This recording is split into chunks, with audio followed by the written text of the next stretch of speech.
Hello আসসালামু আলাইকুম। রান্না করি ভাত, রাইতে খাওয়া।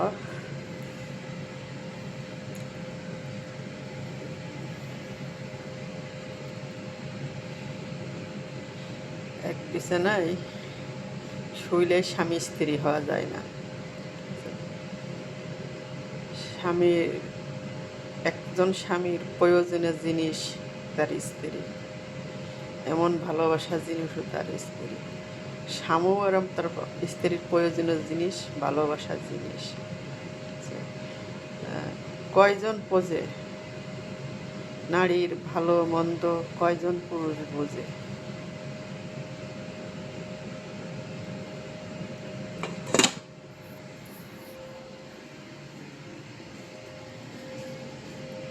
সাথে আছে চিকেন, চিকেন ফ্রাই।